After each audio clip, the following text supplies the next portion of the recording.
गायत्री महामंत्र एक बार मेरे साथ दोहराओ। ओम भूर्भुवः स्वः तत्सवितुर्वरेण्यं भर्गो देवस्य धीमहि धियो यो नः प्रचोदयात्। ओम विश्वानि देव सवितः दुरितानि परासुवः यत् भद्रं तन्न आशुवः। ओम शांति ही शांति ही शांति ही सर्वारिष्टा सुशांतिर्भवतु।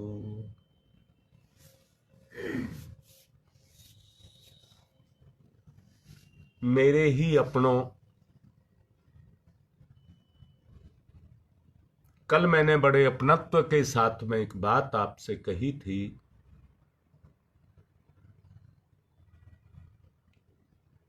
परमात्मा का क्षेत्र अनंत है, उसके विस्तार की कोई सीमा नहीं है। उसकी शक्ति भी अनंत है। बगैर विराम लिए हुए निरंतर हम सबके ऊपर अपने काम को कर रही है। अंदर से महसूस करेंगे, वो शक्ति निरंतर हमारे ऊपर अपने काम को कर रही है।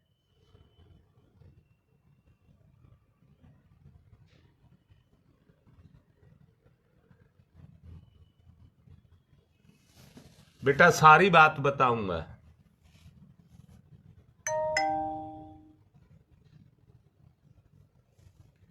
विक्षिप्त अवस्था तक पहुंच जाना बहुत बड़ी बात है बेटा। आगे के रास्ते अपने आप खुलते जाएंगे। जो बात मैं अभी कह रहा था,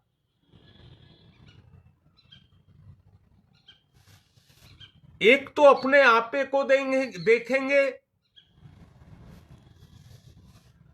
एक उस परमात्मा सत्ता को देखेंगे। मैंने अभी कहा है,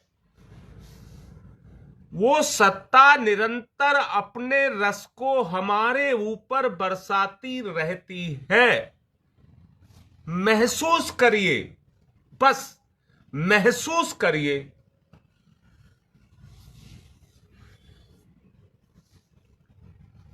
मुझे दोहा पूरी तरह से याद नहीं है। कबीर का एक दोहा था,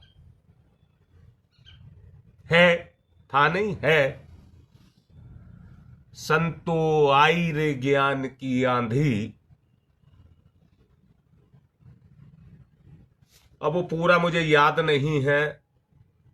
बड़ेला टूटा और वो सब ये टूटा, वो सब बंधन टूटते चले जाएंगे। जो इस बात को महसूस कर रहा है, बेटा तिवारी जी बताओ जरा, गर्मी के दिनों में जब आंधी आती है तो हवा रुक जाती है, और सूर्य क्योंकि प्रचंड तेज के साथ होता है। बात को ध्यान से समझना, सूर्य का तेज प्रचंड होता है, हवा रुक जाती है तो वातावरण की हवा गर्म हो जाती है, और गर्म हो करके तेजी से ऊपर उठती है। निर्वात या खाली स्थान, जब हवा गर्म हुई और ऊपर गई तो वहां पर निर्वात बनता। निर्वात, और उसकी पूर्ति करने के लिए आसपास की हवा तेजी से उधर की तरफ डोलना शुरू होती है। शब्द को भाव के रूप में पकड़ना।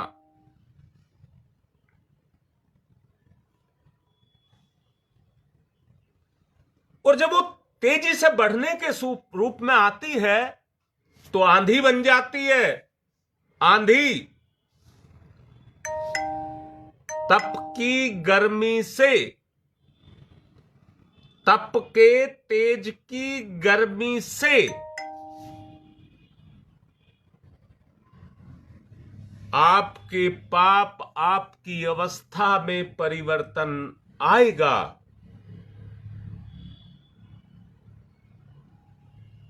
ललिता बेटा, जब वो परिवर्तन आएगा तप के प्रभाव से, तो तुम्हारे चारों तरफ भरा हुआ भगवान का तेज वो उस स्थान की पूर्ति करने के लिए आपकी चेतना में प्रवेश करेगा।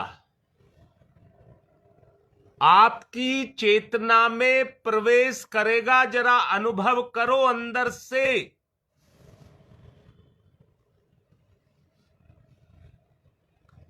मैंने कल आपको कहा था,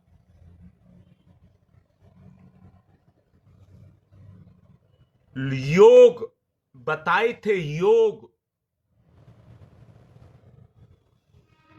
योगेश तो कह रहा था 7 प्रकार के, परंतु मैंने एक और जोड़ दिया था, 8 प्रकार के बताए थे। ज्ञान योग, भक्ति योग, कर्म योग, राजयोग, लय योग, मंत्र योग, ज्ञान वो यज्ञ योग भी मैंने जोड़ दिया था। अब मैं पूछ रहा हूं, आपकी रुचि किस में है?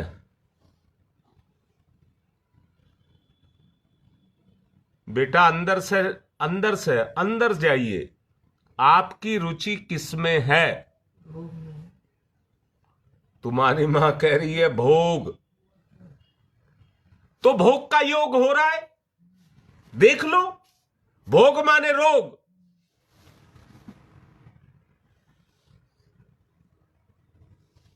मैंने कल भी कहा था, यह भी कहा था, अक्सर महिलाएं अपना मूल्यांकन बुराई में करती हैं। मैं सबसे बुरी, मैं सबसे खराब, मैं सबसे ये।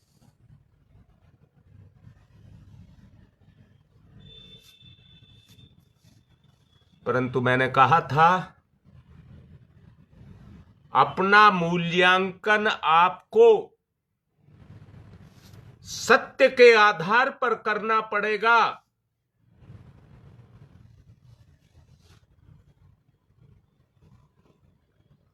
अपनी स्थिति को जानने के लिए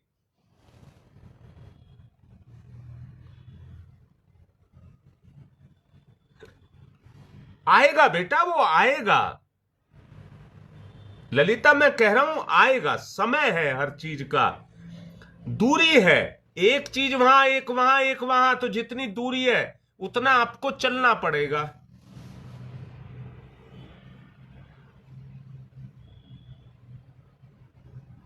हाँ, तो आकलन करिए, वही मैं कह रहा हूं, अपना आकलन करिए। और आकलन क्या करिए? आपको रस किसमें आता है?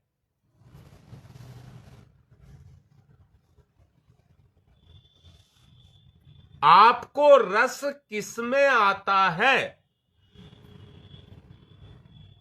कल मैंने समझाया था सारे के सारों को।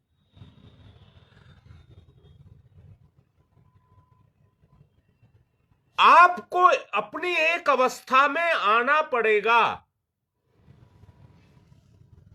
उस अवस्था को अपने अंदर जागृत करना पड़ेगा।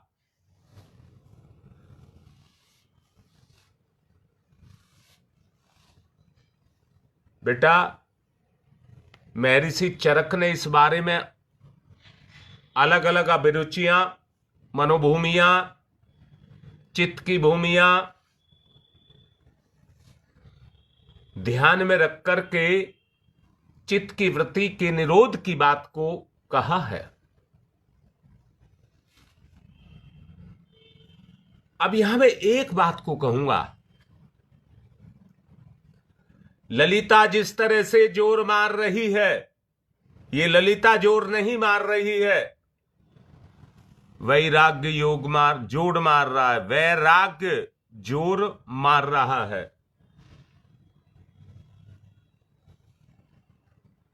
हाँ सुदेश, कर्म योग भी है। आप कोई सा योग ले ले, कर्म योग भी है। और एक बात बताऊं, कर्म योग को ही तप योग कहते हैं। कर्म योग को ही तप योग कहते हैं। स्वाध्याय को ज्ञान योग कहते हैं। और ईश्वर प्राणिधान हो जाना, इसको भक्ति कहते हैं।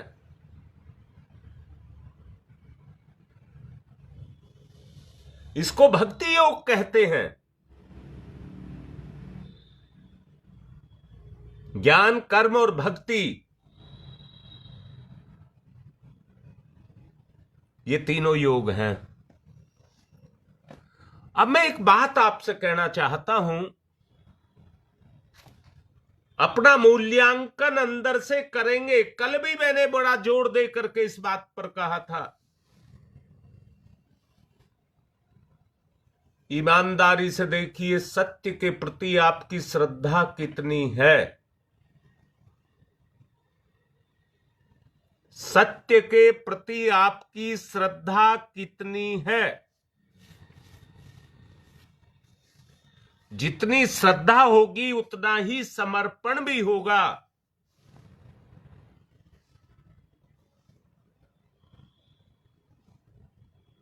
अब ललिता सुन बात को, तेरी जिज्ञासा पूर्ण करने के लिए कह रहा हूं।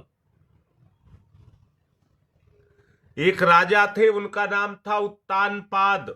उनकी दो रानियां थी, सुनीति और सुरुचि। दोनों को एक एक बेटा था।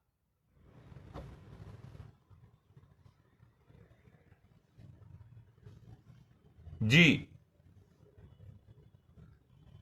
ईश्वर में समा जाना, ईश्वर प्राणिधान हो जाना।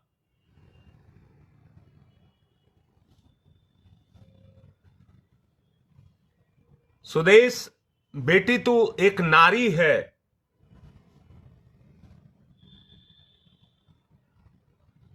जब बाप के सामने होती थी तो बाप की छाया को, बाप के प्रभाव को महसूस करती थी और अपने आप को सुरक्षित समझती थी।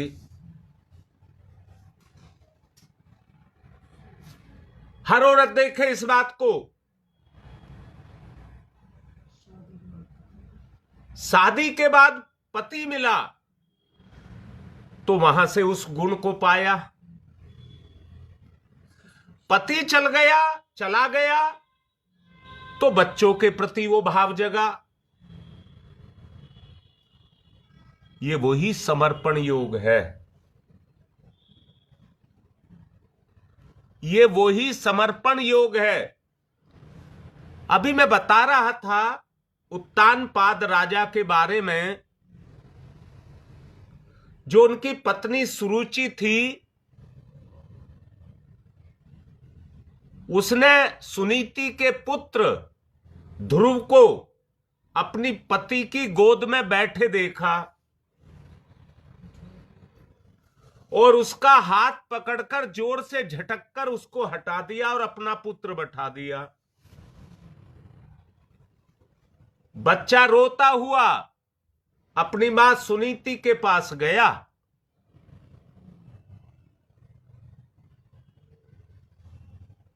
बेटा, मां से अपनी शिकायत की, रो करके। मां ने कहा, बेटा एक बाप और भी है जो मेरा भी बाप है, जो सबका बाप है। उसने कहा, है ऐसा भी कोई बाप है? क्योंकि हां, उसका नाम है भगवान। उसका नाम है भगवान।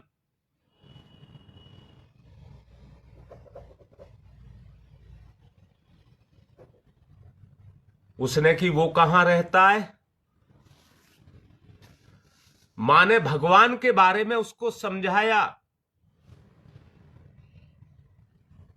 अब मेरे प्यारो, जैसा तुम्हें समझाया जा रहा है, उस बच्चे का नाम था, सुनीति के बच्चे का नाम था ध्रुव।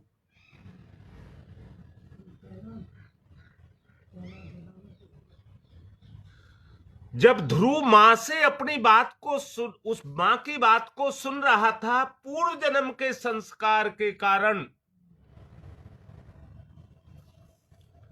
उसका गुण जगता चला गया।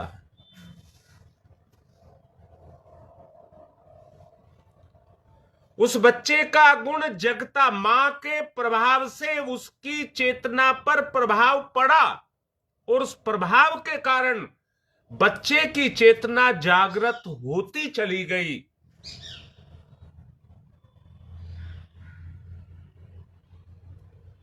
बच्चे का संकल्प जगा,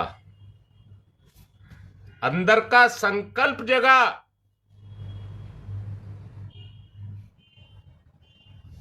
काल्पनिक नहीं, वास्तविक संपर्क जगह, ये जगह संकल्प,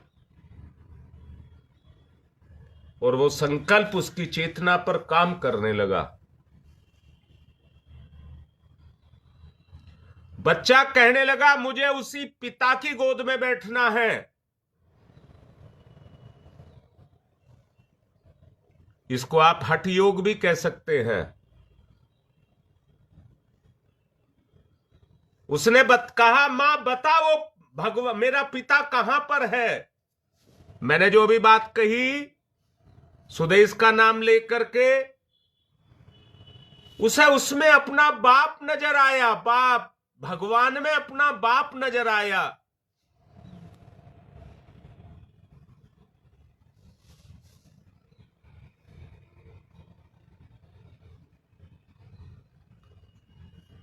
जब बाप नजर आया तो उसका संरक्षण मिला, संरक्षण मिला।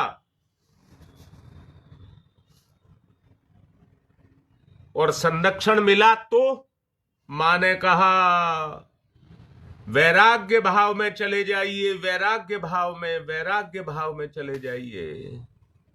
रास्ता बताया, पुकार उसको, अंदर से पुकार, अंदर से पुकार।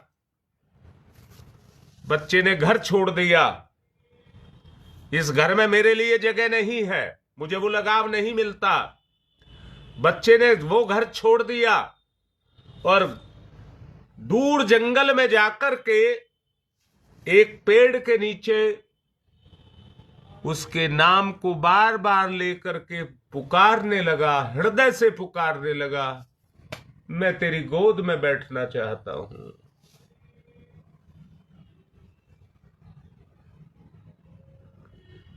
तप पैदा हुआ, तप पैदा हुआ। पूर्व जन्म के संस्कार के कारण वो चीज उसके उसमें संस्कार में थी। मां ने उसको जागृत कर दिया और चेतना ने अपना काम शुरू कर दिया। बेटा, चेतना ने अपना काम शुरू कर दिया। बच्चा ध्यानस्थ होकर के उसको पुकारने लगा। मैंने कहा, इसको तप बताया, तप। आग के अंगारे पहले से ही मौजूद थे। तप के कारण आंधी चली और उस आंधी के प्रभाव से जो अंगारे थे वो भड़कना शुरू हो गए। ध्रुव के जितने भी सांसारिक संस्कार थे वो जलने लग गए, मिटने लग गए, अंगारा बनने लग गए, बदलने लग गए। ध्रुव कन्वर्ट होने लगा भगवान में, अपने पिता में कन्वर्ट होने लगा।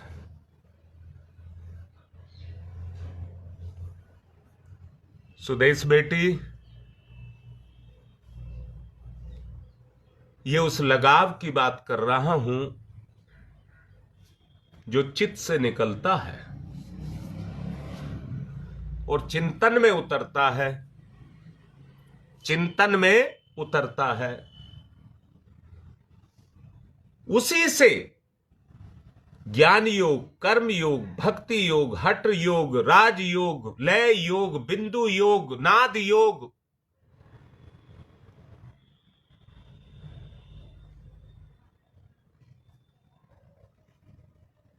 ये सारे योग पैदा होते चले जाते हैं।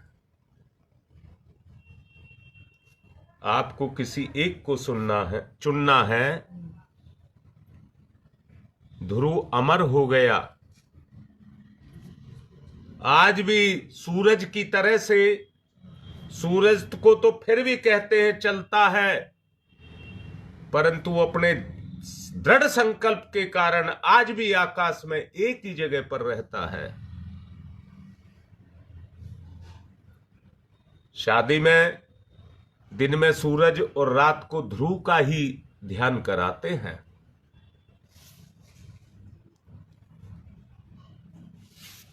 उसी का ध्यान कराते हैं जिसके अंदर योगाग्नि के अंगारे पहले से मौजूद हैं।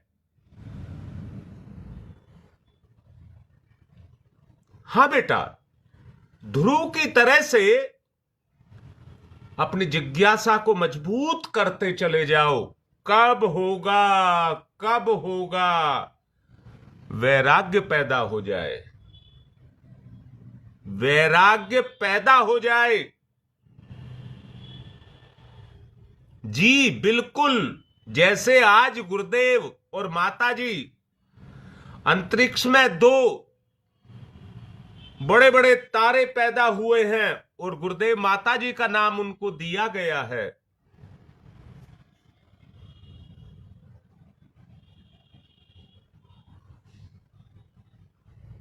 हां बेटा,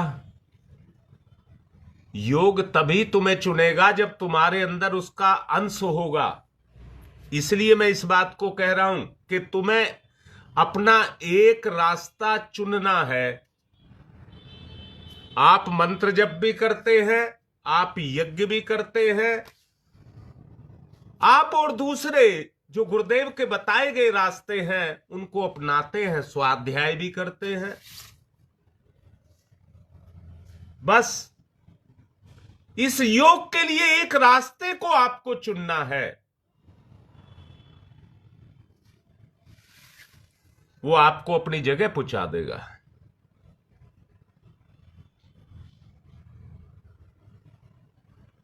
हां बेटा, ये भी मैं मान सकता हूं सविता, ये गलाई और ढलाई है।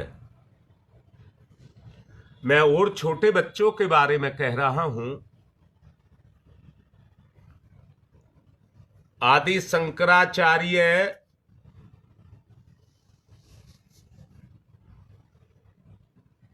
पिता नहीं थे, उनके मां की इकलौती संतान थे।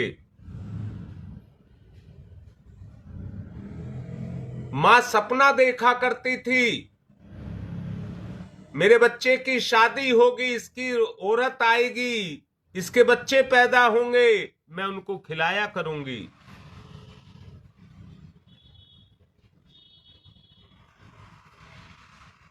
मां ने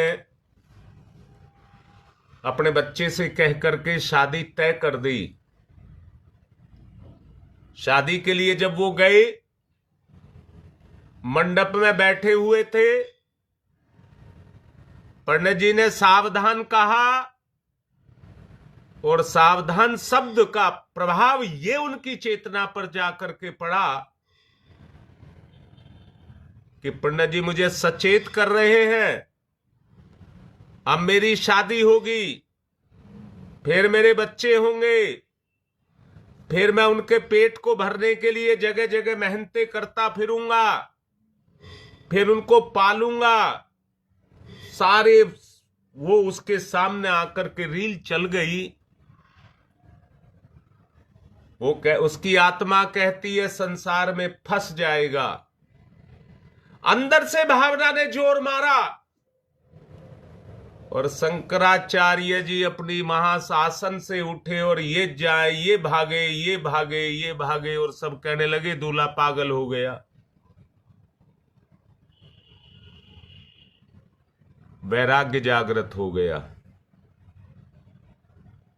छोटी अवस्था में ही वैराग्य जागृत हो गया, क्योंकि पहले के संस्कार थे वो जागृत हो गए।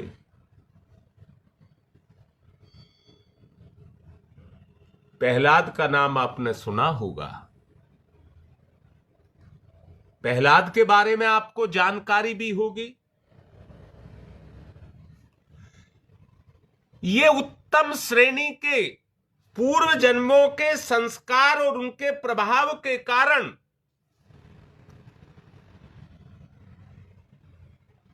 ये उत्तम श्रेणी के जीव होते हैं। परम पूज्य गुरुदेव छोटी सी अवस्था में ही हिमालय को अपना घर बताया करते थे। घर छोड़ करके चले गए। रास्ते में पूछा कहां जा रहे हो? अपने घर जा रहा हूं। बरहन स्टेशन पर जाकर के बैठ गए हिमालय जाने के लिए। घर में बताया तो घर वाले भागे भागे आए और उनको पकड़ करके ले गए। ये सब क्या था? 3 जन्म जो उन्होंने अपने बताए थे उनके संस्कार काम कर रहे थे। उनके संस्कार काम कर रहे थे। निश्चित मानना आपका भी गुरुदेव के साथ जुड़ना ये इस जन्म का नहीं है। इतनी पब्लिक जुड़ी है हमारे ग्रुप में, पर सब तो तुम्हारे जैसे नहीं हैं। मूल्यांकन करिए। जो 44-45 इस समय मुझे दिख रहे हैं सामने,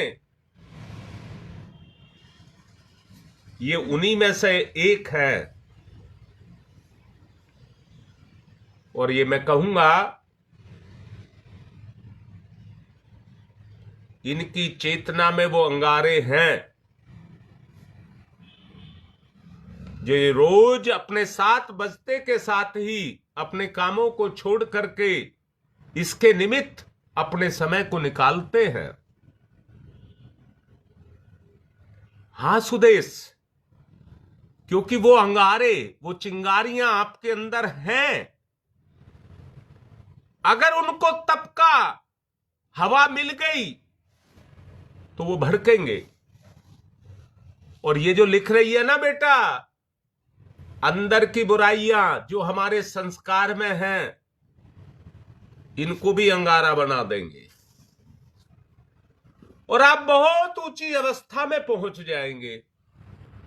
बहुत ऊंची अवस्था में पहुंच जाएंगे।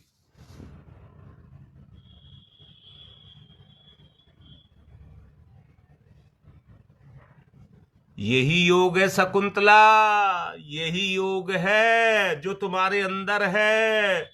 आग को ढक करके रखा है संस्कार ने। जिसको अभी सुदेश लिख रही है, अपने अंदर की बुराइयां, उनसे अलग हो जाओ। मैं बुरी नहीं, उन बुराइयों को छोड़ दो। मैं बुरी नहीं, बुरी तो बुराई है, उसका अपना अस्तित्व है। मेरे अंदर है, मेरा योग जगे, मुझे उसको जलाना है।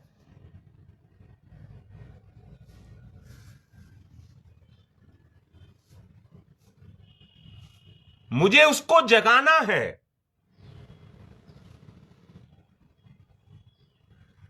अच्छे बुरे संस्कार,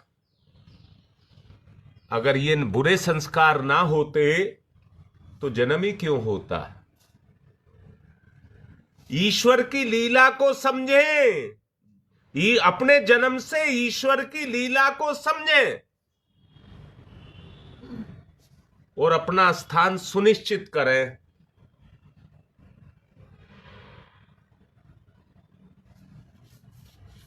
ये मैं आप सबके लिए कह रहा हूं। बनावटीपन से, नकलीपन से, दिखावेपन से, तुनक मिजाजी से काम नहीं चलेगा, नहीं चलेगा। आपको स्थिर होना पड़ेगा, स्थिर होना पड़ेगा। अपनी स्थिति को देखिए और फिर उसमें विकास करिए। अपनी स्थिति में विकास करिए। 3 श्रेणी में बांटा जाएगा बेटा। मैंने नेहरू विहार बोला था, ऊपर से चलेंगे और नीचे तक जाएंगे, 3 श्रेणी में जाएंगे।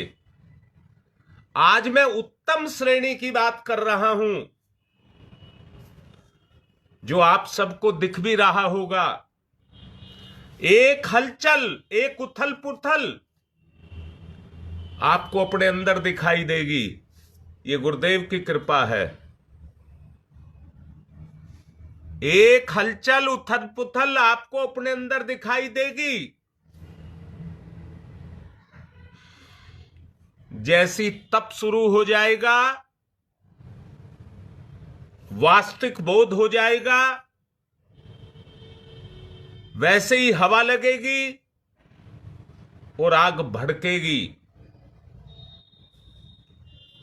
ये गुण आपका विस्तृत होगा, अपना विस्तार करेगा, ईश्वर का विस्तार होगा, आत्मा का विस्तार होगा।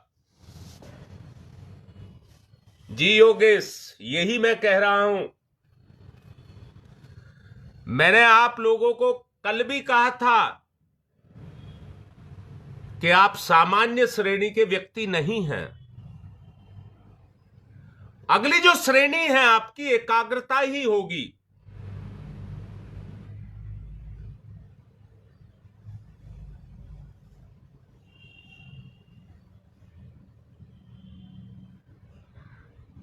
परंतु यह है कि इस योग को हम शुरू कर पाए, और उसमें से मैंने कहा है, सारे योगों में से जो योग आपको पसंद हो उसी पर आपको कर्म करना है। ये नहीं करना है मुझे सारे एक साथ लेकर के चलने हैं, नहीं तो फंस जाओगे। एक को संभालोगे दूसरा निकल जाएगा। आप केवल एक योग लें।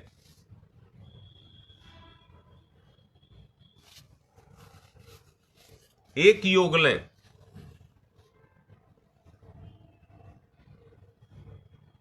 साधक की श्रद्धा, भाव और उसका विवेक, अग्रसर अगर होगे तो विवेक से ही होगे।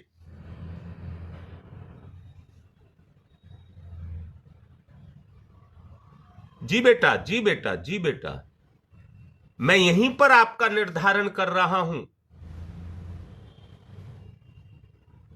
इससे आगे आपको कारण शरीर तक जाना है।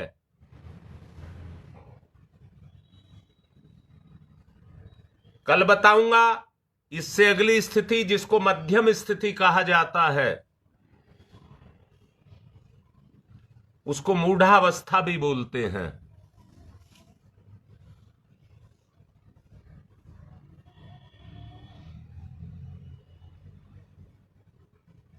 मैं बता रहा हूं बेटा,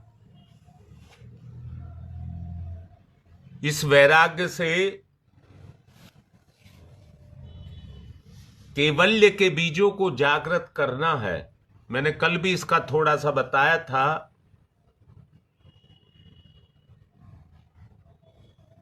जब एकाग्रता में जाएंगे तो एकाग्रता में जो पल्लवित होंगे, पुष्पित होंगे, और फलीभूत होंगे।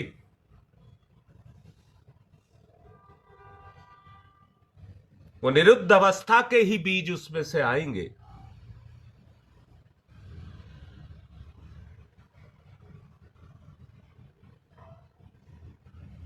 जी जी जी जी।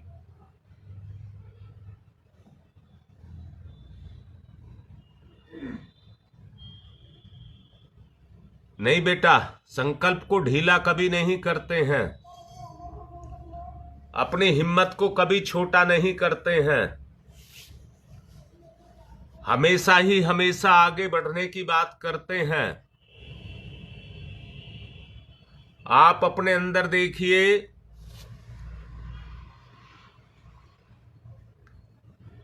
योग के संस्कार, ऐसी बात लिखने से पहले ये देखिए, योग के संस्कार क्या तुम्हारे अंदर बोल नहीं रहे हैं? बेटा बस तप आ जाए, तप आ जाए तो योगाग्नि भड़क जाएगी। तप आ जाए तो योगाग्नि भड़क जाएगी। और उसके लिए मैंने सारे योगों में से किसी एक को चुनने के लिए कहा है। जी, वो निरुद्ध अवस्था होगी। जब विलीनता आएगी तो निरुद्ध अवस्था आएगी, और उस विलीनता को कहना हमारे स्वभाव में ईश्वर का प्रकटीकरण।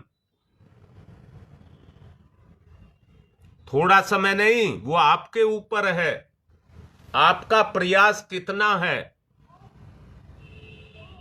ये नहीं कहा जा रहा है आप अपने सांसारिक कार्य को छोड़ करके इसी पे लग जाएं, परंतु शरीर से सांसारिक कार्य करते रहें और हृदय से आत्मिक कर्म। बेटा कर्म सबसे आसान रास्ता है।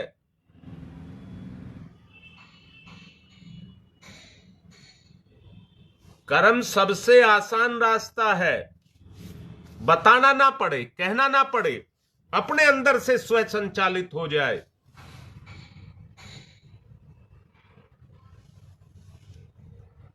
बस ये करना है।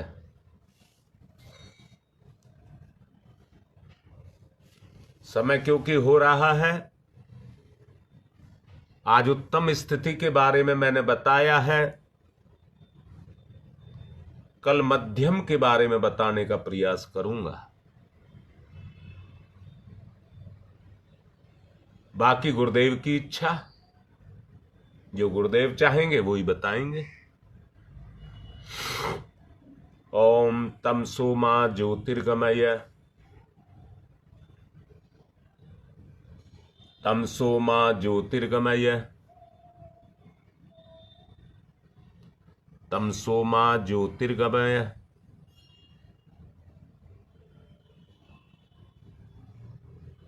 असतो मा सद्गमय, असतो मा सद्गमय, असतो मा सद्गमय,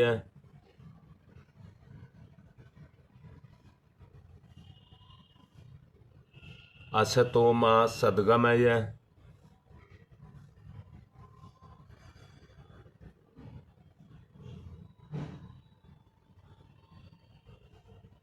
मृत्योर्मामृतं गमय,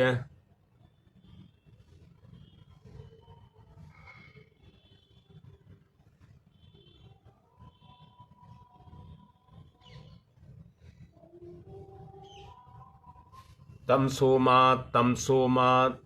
मा ज्योतिर्गमय, ज्योतिर्गमय, ज्योतिर्गमय,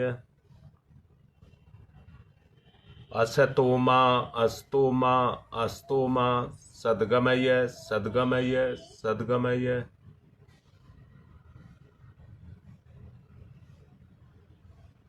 मृत्योर्मामृतं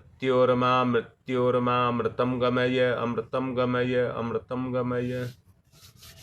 दोनों हाथ रगड़िए, मुख पर फिराइए।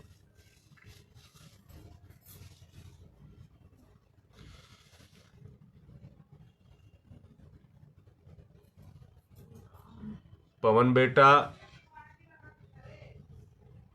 आदमी तो आदमी है, वही काम कर सकता है जो आदमी करता है। पर इस आदमी के अंदर जब इसके चित्त का जागरण होता है तो फिर इसके अंदर चैतन्य काम करने लग जाता है। आदमी संसार के कार्य करने के लिए संसार में आया है, आत्मा उसी कार्य के लिए आई है। परंतु जब वो शरीर के रूप में होता है तो शरीर को ही अपना आपा मान लेता है और संसार के लोभ मोह में फंस जाता है। पर जब उसकी चेतना चित्त पर काम करने लग जाती है तो उसमें भगवान आ जाता है। बेटा, जो भी आपको व्यक्ति, कोई भी जीव, पेड़ पौधा, कोई भी जीव, अगर उसके अंदर कोई गुण काम कर रहा है तो वो भगवान काम कर रहा है। वो फल रहा है, फूल रहा है तो संसार के लिए, अपने लिए नहीं, इसलिए वो भगवान काम कर रहा है। बेटा, तुम्हें भी उसी तरफ को ले जाया जा रहा है। जब तुम्हारी आत्मा काम करने लग जाएगी तो स्वार्थ चला जाएगा, फिर ईश्वर काम करेगा। स्वार्थ को मिटाने के लिए तप से जलाना पड़ेगा।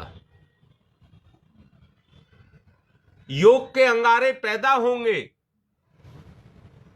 योग के अंगारे पैदा होंगे। हाँ रीता, उसी से जागृति आएगी, उसी से जागृति आएगी, गुण जागृत होगा आपका। दुर्गुण जागृत हुआ तो वो भी तो आज काम कर रहा है। गुण जागृत होगा तो वो निरंतर काम करेगा। मैंने सबसे शुरू में एक बात बताई थी, भगवान की चेतना निरंतर अपने काम को कर रही है, और एक काम नहीं, संसार के जितने भी गुण होंगे सब पर काम कर रही है।